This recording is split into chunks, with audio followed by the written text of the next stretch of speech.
Well, hello there and welcome to another edition of The Big Q. Today we are talking about volunteerism, what volunteerism is all about. How can it affect the society? How is it impactful, not only for the continent, but also as a global thing that changes the world that we live in today? And that's why today I'm joined by Papa DIOUF, who is the country director for VSO Rwanda, and of course is going to be telling us more on this. Thank you very much, sir, for making time to do this, and welcome to our show. Thank you very much, Fiona. Thank you for having me on your show. Let's talk about volunteerism. When you talk about volunteerism, is it just me giving my time, say 1 minute, 2 minutes? Is that me volunteering? What is volunteerism all about, really? Yeah, it's quite a good question. So volunteerism is really having a value for something. That's first. That's quite important, to value something and to be able to sacrifice something from you to be able to meet the needs of others or to apply that value. And that's extremely important. I think people think that because I'm doing this that I'm volunteering, but you might be volunteering, but it's because you have a certain value. You want to see a certain change in the way you're doing things or things are being done. So you ready to sacrifice part of you to be able to bring about that change that you would want to see. You really want to see. Yeah. But the different ways is there a different way of volunteering? Because you've also mentioned, of course, it's about you giving your time. But are there models that people actually follow and say, this is the right model of volunteering, this is the wrong way? How does it go? Yeah, I don't think that there might be the right way for volunteering, but there are different type of volunteering. I mean, let me take my organization. Yes. So VSO is UK-based charity working in 25 countries, and then we are developing agency using volunteering as a means to achieve our impact or to bring about a change. So the way we're looking at volunteerism, volunteers, so you have about 5 types of volunteers. So one is the international volunteers. These are people coming from abroad and coming to support the cause. Yeah, and that's one type of volunteers. The second type are the national volunteers. These are those who are in the country who are willing to make a change, who are willing to sacrifice themselves to make a change. In the case of Rwanda, it's quite great because you have the homegrown solution in Uganda. People come at the last Saturday of the month. They come together because they want to contribute to transformation of the country. So that's national volunteerism. That's national volunteerism. It's an example. So we have what we call the community volunteers, and these are in communities sometimes for some of the work that we're doing. We have people from the community. They are ready to be the linchpin. They are ready to be part of the process of change, and they are from the community themselves. So that's another type of volunteering as well.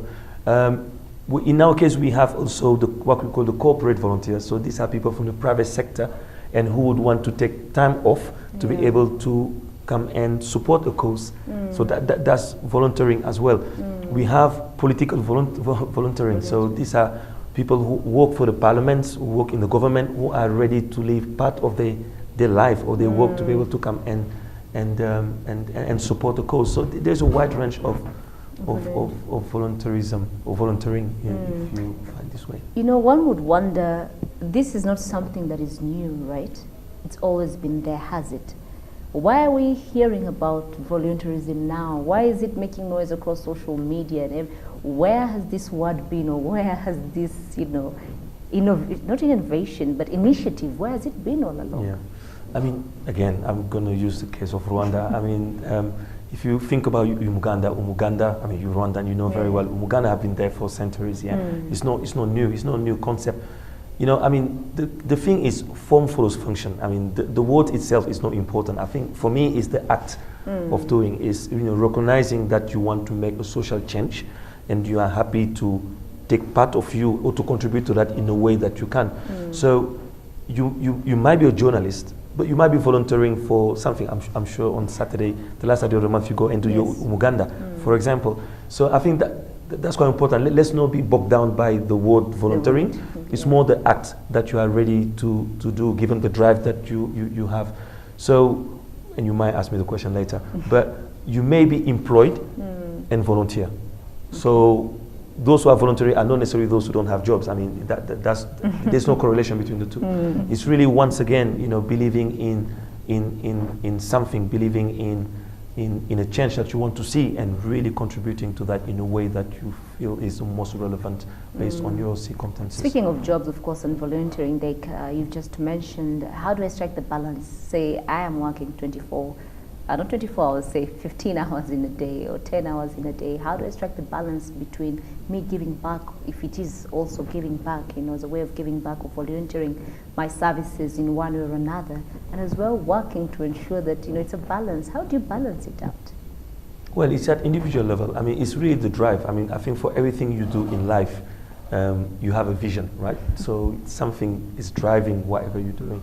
And that drive is quite important. That drive is critical, is pivotal to decide, I mean, how do I strike that balance? I mean, for me personally, I don't think that there is a tension between the two. As I said earlier, you can have your job, you can work 24/7, but then the last Saturday of the month, I mean, I'm going and support my community. I'm volunteering. I'm not seeing it necessarily as a tension. So if you think about volunteering, so in our organization we did a study called Voluntary for Development. So what we were trying to see was what is the value addition of volunteering? What is it? So we've identified 8 dimensions of change. So volunteering for development or volunteers add value in terms of improving the quality of services. So when I go and I help to clean a hospital, when I go and help to construct a school, so I'm improving the quality of the service. I'm improving the service. When I go and train teachers to improve the quality of teaching, I'm improving the quality of the service as well. So that's one. The other thing is volunteers, they inspire the community as well, because you have someone coming either from outside, from somewhere else, coming and working with you in order to improve your life, in order to bring about a change. And that's quite inspiring for the people from the community to see someone else coming and doing that, or someone from the community doing that. So that's an inspiration bit.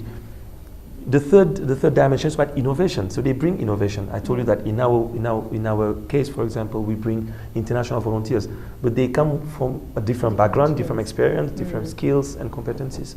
And when they come, they bring something from their country. They bring a certain innovation. So you're helping the communities as well to think outside the box, and that's absolutely important. And I can go on. I mean, inclusion. So we try to include people from the most excluded groups, and that's what the volunteers bring.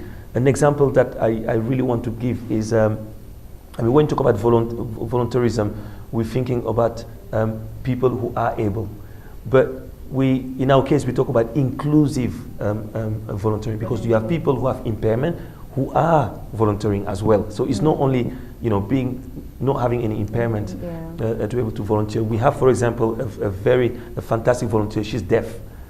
She's deaf. She's a deaf volunteer, and she's helping the deaf community to understand the sign language. She's helping the community health workers and the health workers to understand how they can better interact with the people living with disability, with the deaf people. And I think it's quite important. And then you have social action and participation, collaboration. So all of this. So there are 8 dimensions whereby the volunteer bring a change. They add value in the work we're doing. Yeah. Of course, my next question is going to be the impact of it. Would you say over the years that you've done this, you have seen a big impact over the years, or is it a growing trend that is, trying to change the society that we live in? Yeah, I mean, the work I'm doing it because I can bring about a change, because I can make an impact.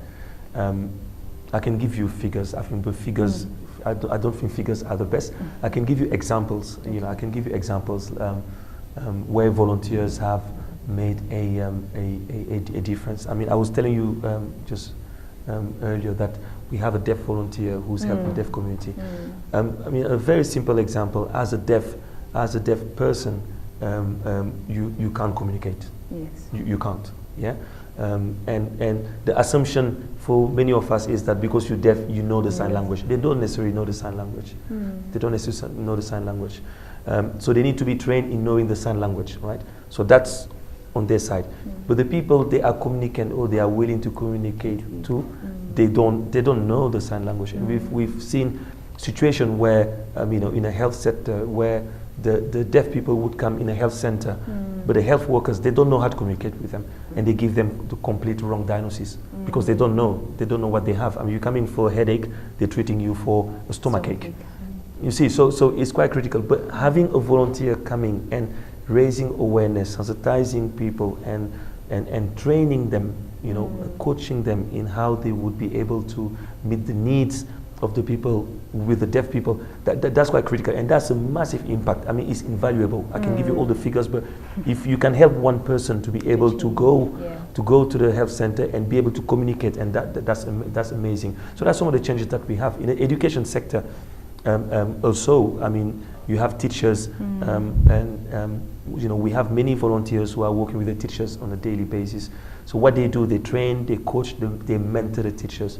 So we have a program currently funded by DFID across all the countries, so every single school in the country. But you have that volunteer who is in the classroom with the teacher, observing the teacher, and mentoring, coaching, accompanying the teacher.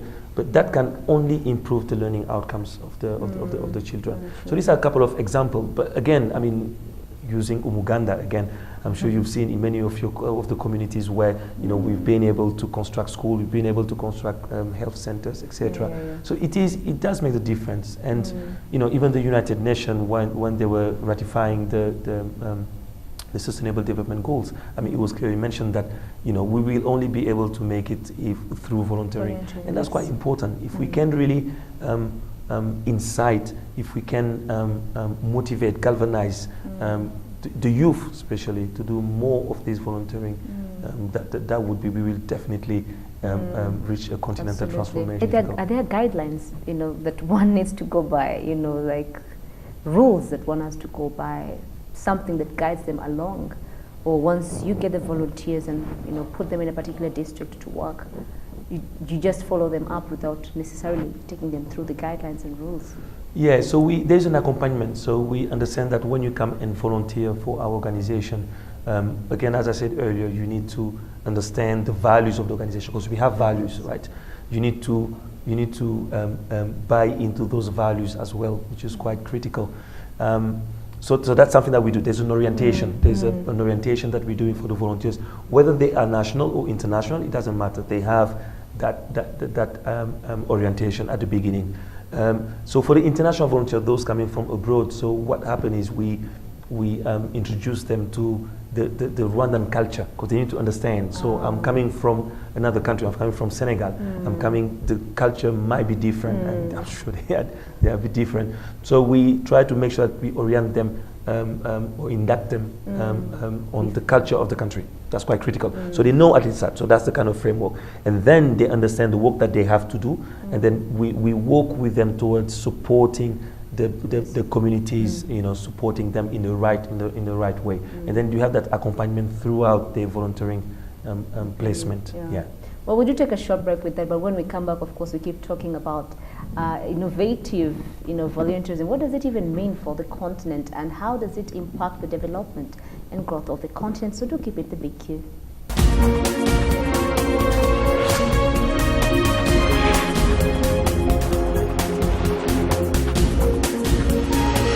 So welcome back to the Big Q, and of course we're still talking to Papa DIOUF, and he's telling us more on volunteerism and what it actually means. When we went for a short break, I mentioned on an earlier session that we had during, of course, the Youth Connect, innovative volunteerism. What is that all about? Do I have to be an innovator to be a volunteer? How does that work, and how does it impact the whole society and the continent in general? Yeah. I mean, I guess it's more around finding innovative way to encourage youth to volunteer. So if I, again, take the example of Rwanda and VSO in Rwanda. So we currently have about 230 volunteers, out of which 200 are Rwandans. So they are young Rwandan who are graduate. They graduated. And as you know, I mean, like any country in Africa, the unemployment rate is still high. So what we're trying to do as well is, while they are looking for jobs, we're trying to encourage them to volunteer as well. So that volunteering for the value of volunteering for contributing to the transformation of their country in a way or another. But at the same time, it's a, I don't want to say that it's a transition in getting a job, but it's, the true reality is that, it's a training center, because as you know, when you are graduated, it's very difficult to find a job. So when you go to the job market, they will ask you whether you have experience. Well, I don't have experience. Then you can have a job because you need experience. So it's a catch-22. So what we're trying to do now is, well, while we have this pool of young, very motivated and bright Rwandan who can aspire to be leaders in the future, we give them that opportunity to use volunteering as a way to contribute to the society, to the community, but as a way as well to skill up. To skill up. And that's a kind of innovation, because when they do that, they learn. They learn a lot about the values of being Rwandan, the values of supporting the community. They are very galvanized, contributing to the transformation. They get more skills as well. They get more experience, which means that they get more ready for the job market when they go after that. Absolutely. So that's the kind of innovation that we look into. And it's clear. I mean, if we want to achieve the continental transformation, given the youth that we have, given the lack of job we have, I mean, this is the right thing to do, really. I mean, there's different way of volunteering. As I said earlier, the impact can be invaluable, and you can really bring about a change. So that's really what we're trying to encourage youth to do now. But speaking of job opportunities, we have, there's always a myth and there's always a fact. Lots of people tend to say, if you don't have a job opportunity, especially if you come from a poor background, you'd rather volunteer, because it's one way of educating yourself, it's one way of getting money, and the rich would rather keep working. How true is that? Well, how true is it? I'm not going to tell you it's true. I mean, I've been in Youth Connect over the past 3 days, and there've been some fantastic example of youth, not from a rich background, from poor background, who have been able to make it. They made it. I mean, for me, it's important, but that's not the most important. So I think in the Bible they say, where you come from doesn't matter. What matters is what you've become. And that's very important. Yes, I mean, we know that in many other countries in Africa where we are, there are nepotism, they're fine. But I think that, your background in relation to volunteering doesn't really matter. I think it's really what you have inside you, the value that you have, the drive that you have, the change that you really want to see, that should drive the choice that you make. And that's very important. So, I mean, that's what I believed in. Africa's development, of course, and its challenges. Do you believe, of course, through volunteerism, this will really help the development and challenges that we as Africans are facing today? Of course, we know of the upsurge of the youth that prefer, to go abroad for greener pastures. We've seen lots of them die along the way. Do you believe if this part of the youth, or this quarter of the youth, if they use their energy to give back, it is a way of developing Africa and also keeping them, as well in the continent? I don't believe. I strongly believe. I strongly believe that it's a way to help us move forwards. We are moving. I think we are moving. Probably, I think for us, most African, we don't always see that, because we want to move so fast. We are so impatient. I mean, it's not a sprint. It's a marathon. So I think we're moving. But yes, I agree with you. I mean, if we give a conducive environment to youth, if we encourage youth to volunteer, I can tell you that we will make a difference. We will make a difference. If you take just East Africa, for example, how many youth do we have? We have half of the youth population in Africa, so about 350 million.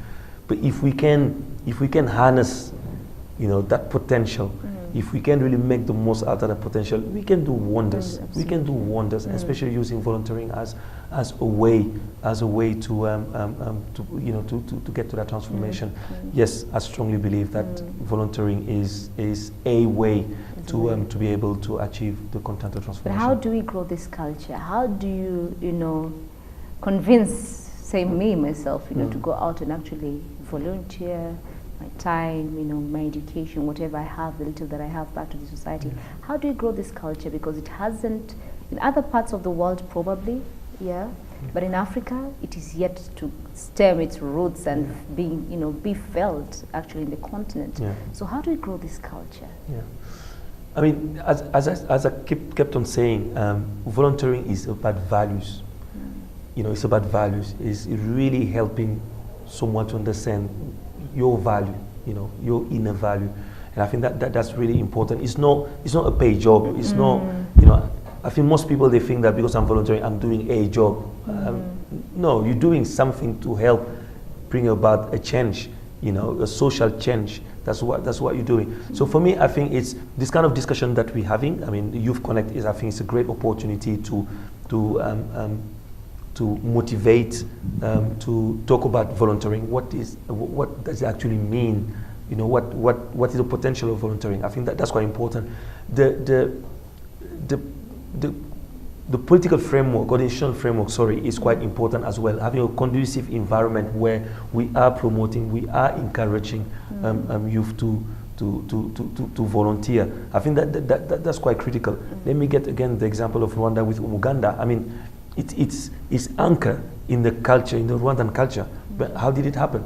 I mean, people, they know that, the last Saturday is Umuganda. I mean, I need to go and do something for my community. I need to be involved because this is my country.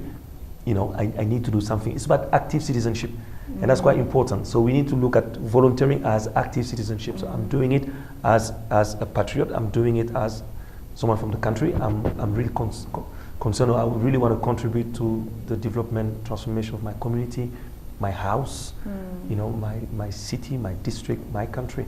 I think that's the kind of message we should be having, and I think youth are more and more receptive to that. But we shouldn't just let down and just let kids focusing on the money I'm getting. Money is great, but money is not the end. Money is not the end. And I think that's the reason why we see what we see in the Mediterranean Sea, and all these youth going and trying to cross and go somewhere. But we can really harness those values, and I think that's quite important because that's what makes us African. Our value makes us African. Our tradition makes us African. Our culture makes us African. How can we really draw on or build on that? So sensitization basically is very important. It's a lot of sensitization and demonstration that it works. Showing, we had, and it was great. This is the first time, I think, if I'm not mistaken, that the African Union has had the African Union Youth Volunteer Corps. 80, I think there were about 80 plus coming from the continent, youth, really getting them into the volunteering spirit. And we did actually, we had a session as VSO where we used some of our volunteers to come and really share their experience. And I think that's very profound. It's very profound and impactful to have young volunteers who aspire to become volunteers contribute to the continental transformation, having others more experienced volunteers to share their experience. I think we should do it more often. I think it does really help.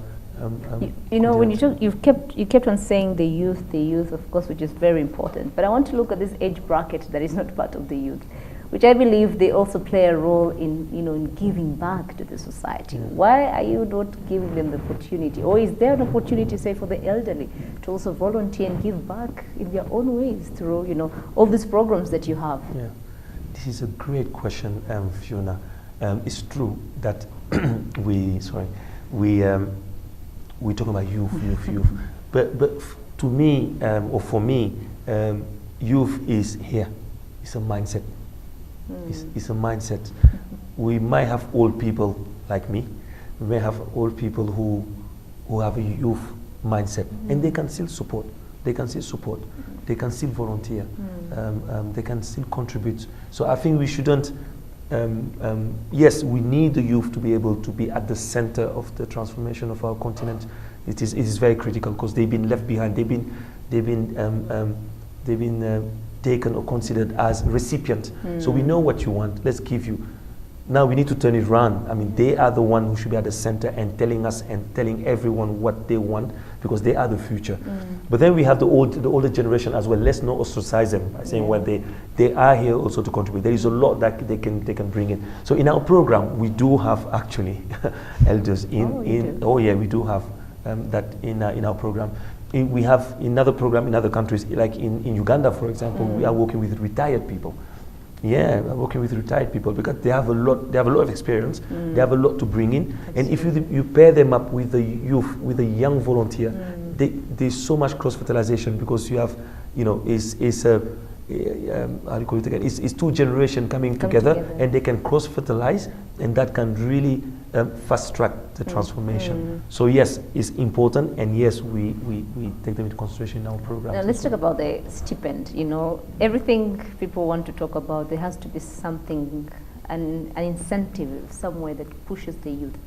I do understand that in part of volunteering there is a stipend, or there is, I wouldn't call it a salary, like you say, it's not a salary, but it's a stipend that is given to. How do you determine this? How do you say you will get this, you'll get this, since it's not even a salary? Is it a uniform thing? Is it a given that if I volunteer, I'm entitled to something at the end of the day? How does that work? Thank you. Let me rewind and correct you a little bit. So it's not an incentive. And again, the only incentive that we give is the value. Is the value. That's the incentive. So we are not saying if you do this, we give you this, because that becomes a paid job. What we're saying is you need to have the core values. You need to have the drive to make a change, to make a social change. So that's the incentive that we bring in. But in terms of, you know, more practical term, what we're doing is not stipend, but it's a living allowance, because we realize that, you know, while they're doing the work, yes, it's volunteering, but it's not free necessarily. It can't be free. So we give you a living allowance because they're leaving something to do something else, right? So they have a living allowance that we're providing to the volunteers on a monthly basis to help them cover the basic expenses. And some of the expenses they might have back home as well. Who knows? So that's what we offering. We're offering them. Yeah. Absolutely. So even as we sum up right now, tips. A young person, an elderly person feels, yeah, I want to volunteer. You know, where do I start from? Where do you start from? Where do I get this information from? Who do I talk to? And, you know, what are some of the programs that can I fit in? What programs can I fit in and find myself comfortable in and give back to the society in my own way as volunteering? Yeah. So in our case, so what I can advise, the tip, I mean, it's not a tip, but you can get in touch with VSO. So we have our website, VSO, www.vsointernational.org. You can go in there, you can have all the information, or you can come to our office in Chimirula. You won't miss it. And then we can give you all kind of information. I mean, what we're trying to do now, and really in collaboration with the Ministry of Youth as well, is to grow the national volunteering program, especially.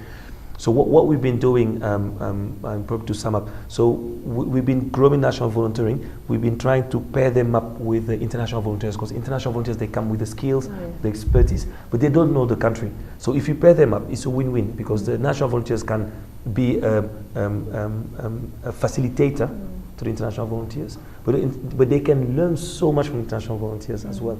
So we're trying to do that. So we are trying to growing the national volunteering program.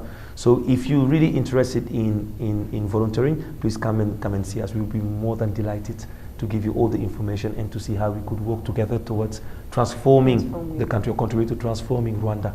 Yeah, Thank you very much for making time. Thanks very much.